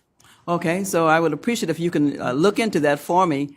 It certainly would help me to figure out how much I can do as far as, supporting the increase here. Because if we have a shortage, then yes, we need to fill that in those areas. Because I certainly don't want to be getting all those calls about, nobody's coming to help us out. So if you could look at South Grimble Road for me and Ms. Johnson, did you get the email from Deputy Chief Fletcher King? Because he copied me on it. Yes. So yes, this is this is vandalism as well. Yeah, this is a different issue, so I don't want to confuse with this. No, I just want to make But sure if I you- understand that we have a shortage. Yes. And that's maybe why. Ma'am, there's I'm no not response here. aware of any if complaints you would that we check with, received on South Grimble. We address them. If I get them, we'll address them. If you would check with Deputy Chief King, and I think I saw DCA Watson send something out too, and I was copied on that email too. So there's an email out there I've that was seen a complaint. So if you could look into that, and get We your already staff. we already have, sir, and it's already been documented. Okay. There's All right. already- So to get something done, that Ms. Johnson, appreciate that. Okay. All right. Thank you, Ms. Johnson. Who's Thank you. next? Mr. Darby. Let me say this, Sheriff Graziano, please, and sir, don't let the compression serve as a deterrent, sir. Don't do that because you'll end up not getting what you need to get. Now, the reason I said that, I think it's about 5-6 years ago, we increased the salaries of the chiefs and the majors immensely, and we didn't increase anybody else, nobody else. And those to the bottom, I mean from captains on down, they got nothing. I don't remember that. So those beyond, no offense to the chiefs and no offense to the majors, but we've been good to you, whoever you are, because we did give you and make sure you had great increases, and nobody else got a dime. So if there's compression, do not use that, sir, because it's going to deter as a service deterrence. So those who bleed over, they may need to get some more education or something, sir. So please don't allow that to happen. Because I think this council is going to do the right thing. But again, let me see the top 5, please, ma'am. Thank you, sir. All right. Anybody else? Okay. Thank you for the presentation. We look forward to getting more information from you, working with staff, and then come back at a later date. And probably if the faster you get it, we put it back on the agenda and then be ready to, make a decision because we're going to get information from our staff as well. Okay. Thank you. Appreciate it. All right. 2C. North Charleston, South Carolina Youth Resistant funding request for Mr. Singleton. He was here back in August of this year right here. And I think Mr. Darby had mentioned for him to get with us and staff. And so I think he's now ready to make a presentation and ask for funding.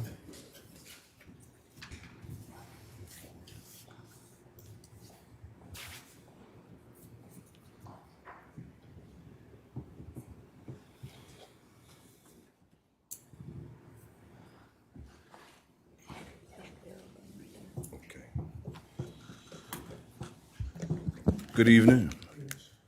First, I want to say it's an honor. I appreciate you, Mr. Teddy Pryor, and the council member, for allowing me to present. This is a major opportunity. coming from the background that I have. My name is Donnie Michi Singleton. I'm the director of the North Charleston, South Carolina Youth Resistance Incorporation. And what we do is we fight against gun violence in the community. I'm not going to be before you guys long. I'm going to go through the slide quick. I know we all got things that we need to be doing.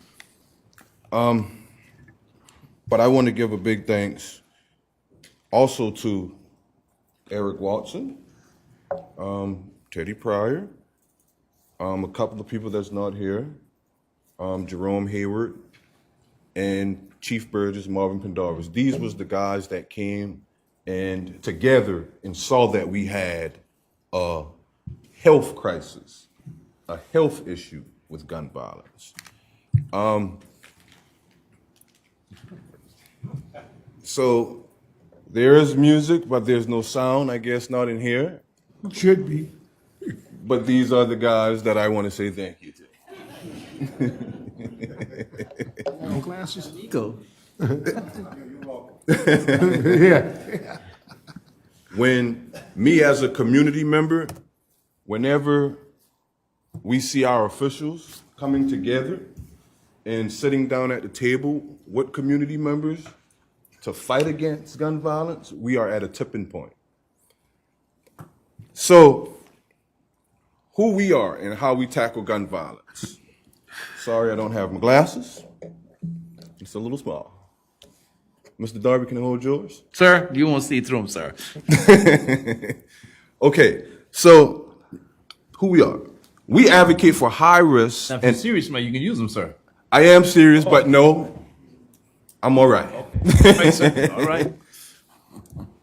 Advocate for high risk and misunderstood youth and their parents, teachers, principals, and school staff. Help house homeless teens, clothe them, provide daily necessities to families. Preventing retaliation by mediating two parties to come to a resolution. That's just a brief description of what we do. So it's basically providing wraparound services, mentoring, seeing why this young person is a victim of gun violence and why this other young person is the perpetrator of gun violence. But we look at everyone as victims because we have to get to the grassroots of the cause of the situation. Gun violence. Brady United did. Every day, 106 people die from gun violence and 210 people survive gunshot injuries. Every day, 5 children and teens die from gun violence and 17 survive gunshot injuries, 2020 CDC data.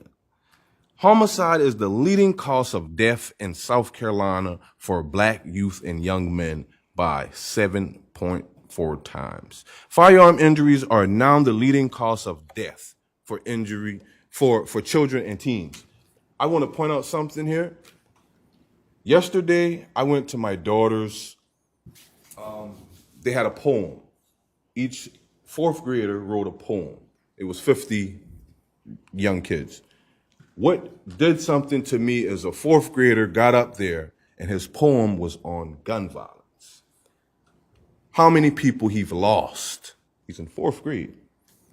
This young man went back to his seat and teared up. I had to sit down and talk to him because that's who I am. That's what we do. But it is touching that as young as he is, he's impacted and he's expressing that we all need to pitch in and do something about this. The objectives: decrease overall crime and recidivism rate among juveniles, reduce suicide, increase graduation rate, improve parent involvement. Like I say, I'm gonna rip through these for you right quick. Targeted population: children and youth who have lost their parents, guardians due to gun violence. Underserved communities, youth and adults who were previously or currently impacted by the criminal justice system. Individuals, families, friends who have previously or currently been exposed to guns, drugs, and or violent crimes. Unemployed individuals, individuals who have dropped out of high school, have low academic performance and seeking reentry into the educational system, substance abuse users looking to rehabilitate. And these pictures just show us being a part of the community. In the community, in the schools, going to the detention centers, helping, mentoring, the whole nine.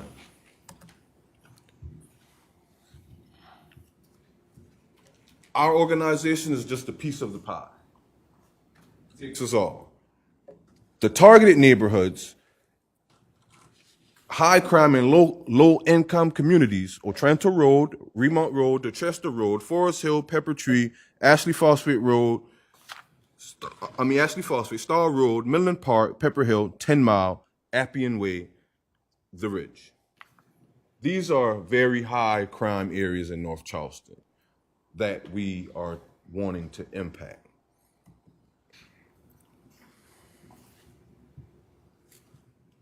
Here is a description of what sorry about that. Here is a description of what we will be providing to not only our community, the kids, but families, adults as well. Tutoring for our youth, reading comprehension, project assistance, general public, AA, NA, grief counseling, community service, the whole nine, to tackle gun violence, because it all plays a part in some way, some shape, or form.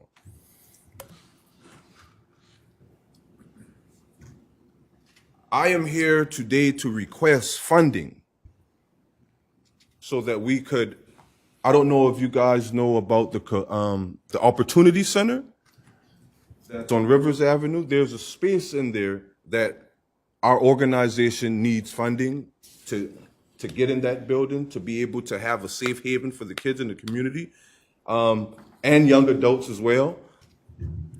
And the space in the building would be used for participants enrolled in our numerous programs, micro library and classroom style rooms, conference space used for internal meetings and other businesses to utilize.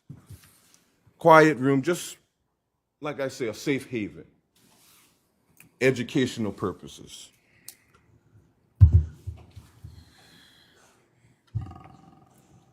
Our request is coming also, what we're requesting is to help us have a vehicle to transport. As you can see right here, this is my expedition I have. I usually stick like 22 kids in there. Not going. So no seatbelt, still get in trouble. I told the chief, forgive me, but I was going 0.3 miles away to the school. All right. But these are the kids that are impacted. Walking home, I was that kid walking home when it's raining cold, trying to learn, soaking wet in school. But this will help them get to the community center.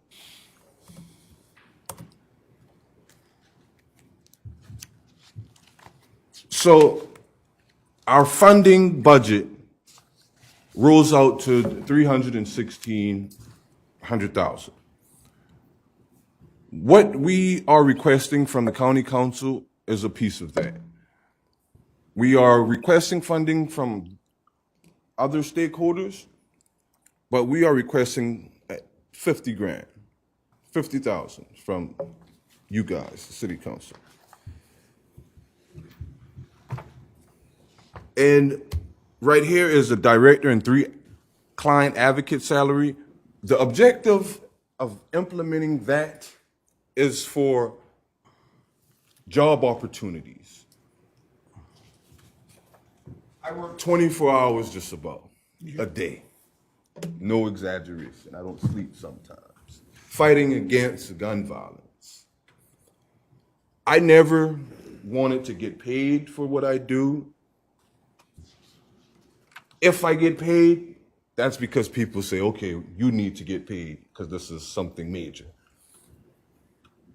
Being an advocate a violence intervention prevention advocate.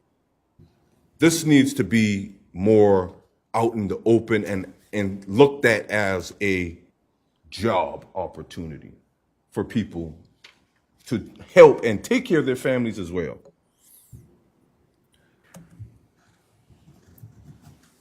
Timeline, I'm gonna go through that. And more, just more pictures of what we do in the community, people that we impacted. So I'm gonna keep it brief because I'm about to end right here. Right now in Charleston, South Carolina, we need as much help as possible. I work at MUSC as well. I deal with gunshot victims as well. And the things that I see our kids going through, like right now we have a 14-year-old that was shot yesterday, is heartbreaking. And these kids need us. They want us to help them, but leaders like myself, we can reach them. So when you see a leader like myself come and ask for help, please help them. Please. I can't do this alone. You guys can't do this alone. We all have to come together as a community to tackle this. Thank you. Any questions? Any questions for Mr. Singleton? I just got a comment, sir. Mr. Singleton, well, let me say this. I think it's about time for your generation to have stepped to the plate, sir. Yes, sir. I'm just being honest with you, sir. As a black male, I'm glad your generation is stepping up to the plate. Yes, sir. My generation, we've done basically all that we can do, sir. We're getting old now. You know, we're not going to be here forever. Because some of you guys, I'm just going to be honest with you, sir. You haven't been stepping to the plate. And I see this as stepping to the plate because the other Singletons haven't been born yet. The other Darbys haven't been born yet. And they're going to have to be somebody to take it, because they're coming. Absolutely. And if we don't get them right, sir, we're in trouble. So I applaud you for that, sir. See what we can do for you. But again, sir, I hope there are more along your generation who are going to step to the plate, because it's time for that talking stuff just to end. Black folk always talking. Mm-hmm. I'm tired of this talking. Yeah, you got to get to the streets. Correct. That's what it is. And not to be arrogant, sir, I had an opportunity in graduate school to work on Dr. King's paper with Dr. Carson. You love Dr. King so much, we're going to help you. We want you to help us edit his papers. But my community called me, Liberty Hill. It was calling me because one lady, 80 years old, said, call me Pumpkin. She hadn't been on her porch in 4 years because those black boys were selling drugs around her house. And I said, these are the folk who helped raise me. And I gave up working at the King Center to go back home. Were there threats? Yes. And we patrolled from 6 in the afternoon to 2 or 3 o'clock in the morning, sir, because it was my time to step up to the plate. Had no fear. Unarmed. Drug dealers, you're not going to sell here. And one thing we did really caught the attention. They started laughing at us. We went into the clubs where we know they're selling drugs. And we had the deacons with us. You know what we did? In the club. We went in there and started singing Amazing Grace. And got on our knees and started praying. Drug dealers left. Because ain't no money being sold here. Ain't no drugs sold. So I applaud you, sir. And then on the east side of Charleston, Yep. blacks were killing each other every 9 to 12 days until black men said enough is enough. Because we always, I'm just be real, asking other folk to resolve our problem. We can't do that any longer. It's going to take you, Mr. Singleton, to do this, sir. So I commend you, and we'll do what we can, but you need to get some other brothers with you, man. You can't do this all by yourself. And I appreciate you. My objective is leading by example. Absolutely. So I stay stern because I know the community is watching me, especially the one that I was born in. I still live in that community till this day. Same here. And it's about building people like me, the youth, to follow and mimic, because when I'm 60, 70 years from now, I want this to still be going on. It's not about me. It's about the community. And there are brothers that are wanting out, that are needing help out. But it's a door that's just closed that I myself and a few others are trying to open for them. Thank you, sir. Thank you. Thank you, sir. Anybody else? Ms. Johnson, and I go to Mr. Moody. Thank you, sir, Mr. Singleton, for bringing this information to us and enlightening us about the program. So it appears that you're pretty much stationary with North Charleston as your area of coverage, right? Yes. Okay. I'd like to know how long you've been doing this, and do you have other partners? You mentioned the Opportunity Center, North Charleston Police Department. Is the Sheriff Department involved with this as well? They call them when they need help and you don't get any pay. When somebody gets shot, they call these guys. 2:30, 3 o'clock in the morning, they call these guys and these guys go out there.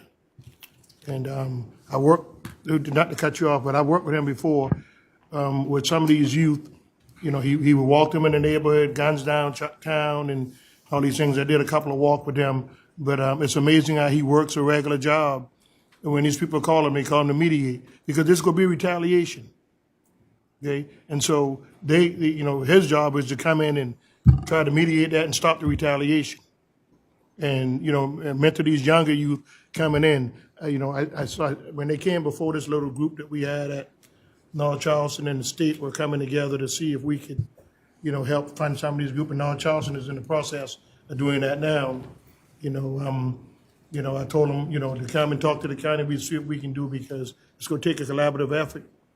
And I mean, people are dying on the street every day. I've never seen it. I think in North Charleston you had 7 or 8 people, you know, killed in a span of 3 days. And so, you know, if somebody's willing to stick it out, you know, we should be willing to help where we can. But I didn't mean to cut you off. I just wanted, when you asked how long he was doing this and when he gets paid, nothing. Well, I commend what he's doing, and I'd like to see throughout Charleston County Well, we something can, like Ms. this. Johnson, So that's why I'm just asking for more information because I never heard about it. But it's got to be a starting point. I got Then it. we move on. Yes, ma'am. So you want to tell me about how long have you been doing this? So this type of work, I never wanted to categorize it as a nonprofit organization. I categorized it in 2018 when one of the city council members said that you need to 501c3 it so we could help. But years before, this is what I call boots on the ground work that has been hitting for years. So we've been standing in the gap. I've been in front of between so many guns, between 2 individuals, and was able to, by the grace of God, was able to cease the situation, and no one being killed or shot, and they becoming friends. Like Mr. Teddy Pryor said, we out there at 2, 3 in the morning. 2, 3 in the morning, making sure no one dies. I have 7 kids of my own as well. This is my passion. This me coming for funding, it's not for me.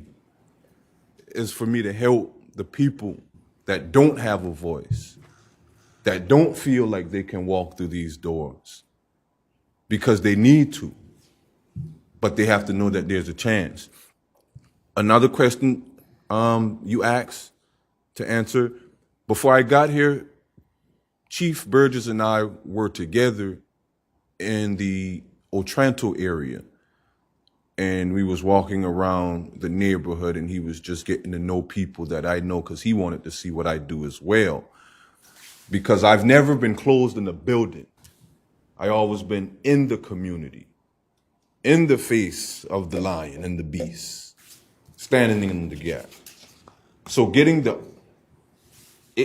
to be able to have the Opportunity Center would be so amazing because it would be a place for the community to be able to go to. And it wouldn't be like your average normal community center. It would be after hours as well. So when people need us, we're there. I don't know if that answered all of your questions. Well, that's some of it, but I'd like to have your contact. Yes, later. ma'am. Absolutely. You'll give it to us. Thank you. Mr. Moody, then Thank Mr. you, Worthing. Mr. Pryor. Thank you, Mr. Singleton, for being here. The Opportunity Center is an amazing facility. Mr. Pryor, I had a thought maybe with Mr. Davis, small business grants, nonprofit grants. Maybe we see if he says he's incorporated, why can't we get him over there to see if we can work with him? They've looked into it. They've looked into it already and said you can't use ARPA funds for that. That's unfortunate. Yeah. Mr. Wellman? Thank you, Mr. Chairman, and thank you, Mr. Singleton, for being here and for all that you do. I was able to attend a few of these meetings we were having back in the spring when myself and the chairman, and you mentioned Councilman Hayward, you mentioned Representative Pendarvis, were kind of trying, and a lot of other folks, I should note, we're trying to focus on this idea of boots on the ground being an approach that we really need to pay more attention to and commit more resources to. And I got to tell you, I'm convinced by it because whatever we're doing isn't working. And I realize this is a national problem. I don't know if Charleston County can solve it, but I think we do have an obligation to start somewhere. And, $50,000 in connection with other partners is a small price to pay to try and start and get some kind of grasp on this problem.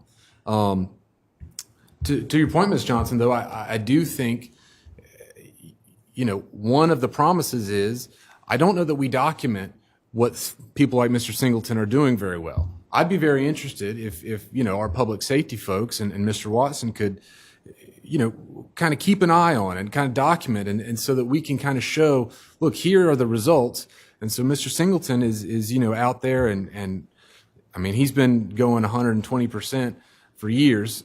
But if we can show what he does, then I think that could maybe even justify expanding this in ways where we do start, saying here's a model, here's how we've kind of categorized it, we understand the results somewhat, and so I think of this as hopefully just a starting place.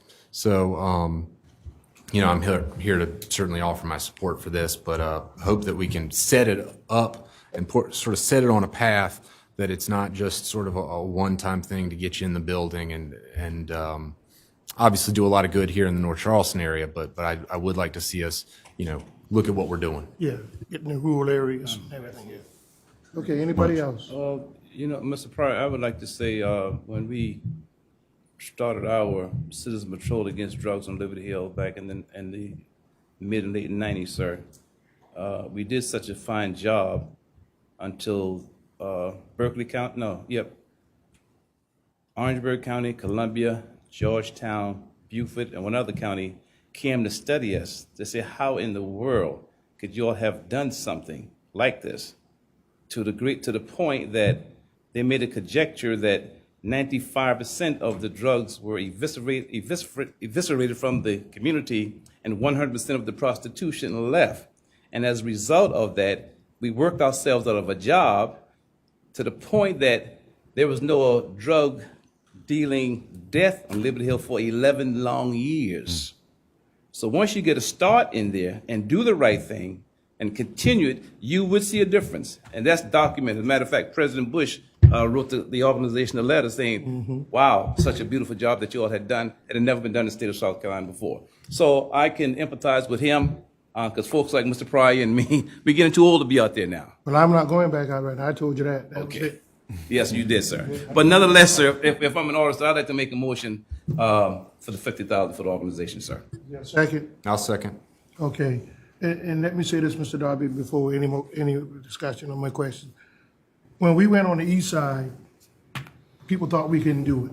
Even the Mayor Riley at that time.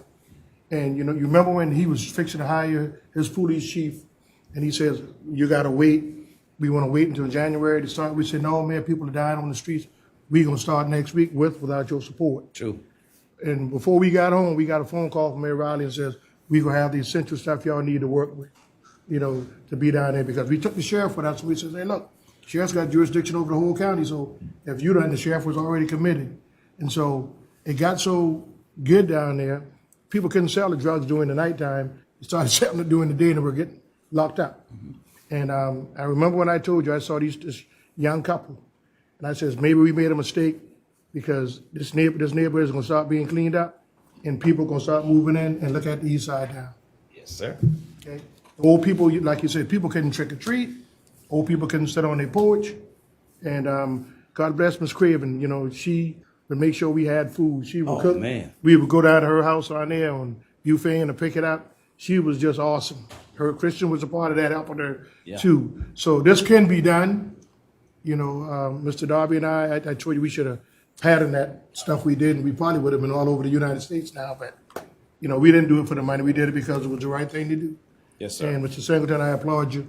And God bless you. Stay safe and stay keen. Okay? Mr. Swears? I certainly applaud you as well. I think your enthusiasm is wonderful. Mr. Chairman, though, we've had a process for requests like this, and we have always tried to, we've created a system to handle requests so they don't come to us randomly. I know this is very compelling. I totally agree with that, but we have done our best to avoid these types of things. I would, had I been chairman, I would have said, sir, you have a wonderful cause, but you need to participate in the system we have set up to help organizations like yours, instead of simply coming and asking for a dollar amount. We have done our best to avoid that.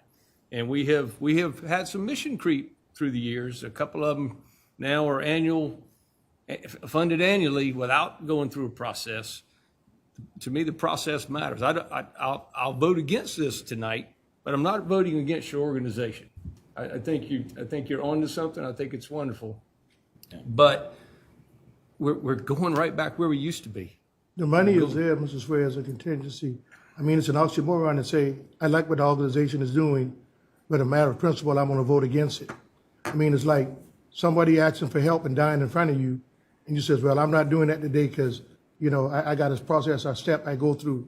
Doesn't make any sense to me.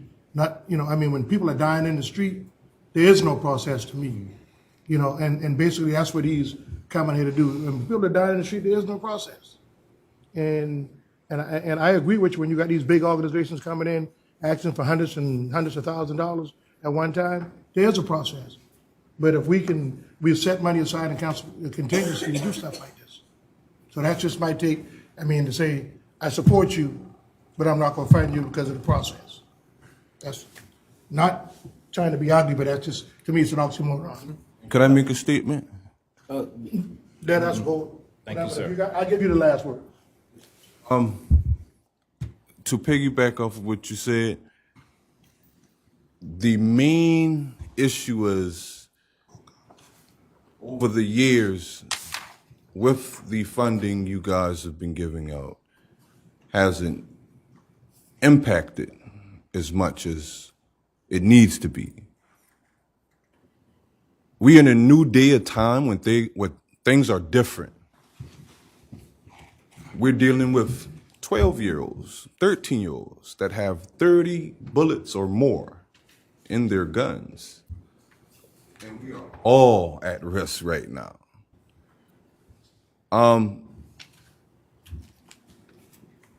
May I ask, do you hear gunshots at night where you live? Mr. Chairman, I'm going to ask Mr. Singleton. We can debate thereafter, sir. Yeah. We don't need to get philosophical, sir. Okay, we can debate this after, sir. Yes. We do have a motion on, and I ask that we go that route, sir. All right, there's a motion and a second. Any more discussion? Mr. Sass. Do we have any money in council contingency for that? Yes.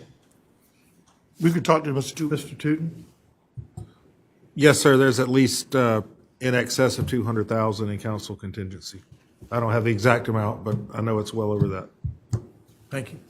All right, anybody else? Mr. Salisbury, call the roll. Mr. Darby? Aye. Mrs. I think that's absent. Ms. Johnson? Aye. Mr. Moody? Aye. Mr. Sass. Aye.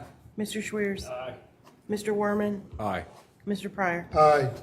The motion passes. All right, this 7 motion ayes passes. and 2 Moves on to absent. county council on Tuesday. You can come back on Tuesday for the final vote. Thursday, next Thursday, yeah. Tuesday is voting day, so please go out and encourage people to vote. Thank you. Yes, sir. All right, we go, and Mr. Swears, thank you. It goes to item number 3, consent agenda. What is the pleasure? Move for approval items A through C. All right, is there a second? Second. Any discussion? Yes, sir. Yes.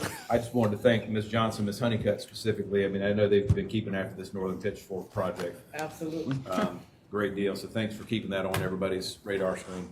Thank you, Mr. Moody. All in favor signify by saying aye. Aye. All opposed, ayes have it. Greenbelt, A through F. For approval on A through F. Any second? Second. Any discussion? All in favor signify by saying aye. Aye. All opposed, ayes have it. Ms. Shannon, I'm sorry we kept you this long tonight. I'll see you tomorrow. All right, bye. Be safe. All right, last item is item 5, A through D. What is the pleasure? For approval. Is there a second? Second. I have second by Mr. Sass. Any discussion? All in favor signify by saying aye. Aye. All opposed, ayes have it. That completes the agenda. Anything else to come before this body? Meeting adjourned. You think so? Yeah. Yeah. Yeah. Okay. Yeah. You need to make sure that this program doesn't end up on the recurring funding, that it actually gets proper. Absolutely. Absolutely. I won't be here to do it. No, no. Granddaughter had the flu. Her brother got a fever. Okay, I'm serious. No, sir. Yep. Yes, sir.